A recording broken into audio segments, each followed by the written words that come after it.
Budgets are always very exciting times for the Indian economy. It gives a direction in which the Prime Minister, the Finance Minister is actually leading the economy into.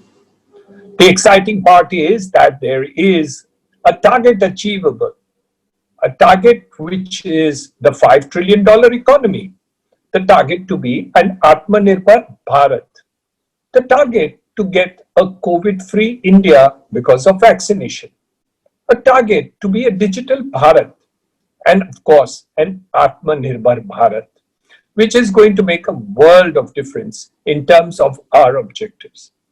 We in the real estate field look at least 7% of the economy, which comes in terms of the GDP that we are festering.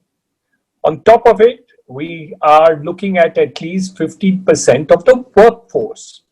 All this is really making a world of difference in the economy, and the push to the real estate segment is imperative. The first is the kind of push that has been happening under the PMAY scheme. But I think the loan to value needs to be given to the middle class and the higher middle class also. Loan to value to the extent of 90%.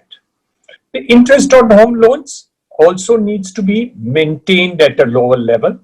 And the stamp duty example, which has come from Maharashtra, which is at 3% instead of 5%, is a good indicator of the fillip that can happen if rationalization of taxes are taking place. The individual rate of tax, which is today at a maximum rate of 42%, is clearly unfair and improper. I think this needs to be brought down to 30% as a maximum rate of income tax that can be done for individuals, which will still be higher than the 25%, which is an incentive available to corporates. The second important part in housing is rental housing. Till now, we were looking at housing for all in terms of ownership. But as we are all fully aware, even the richest economies in the country, in the world, even the United States, more than 50% of the population are on rental housing.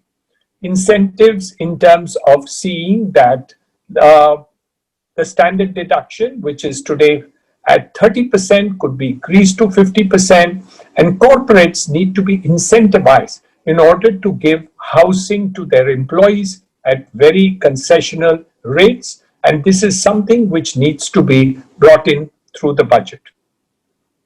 The third and most important point is the availability of fund in case of stress projects.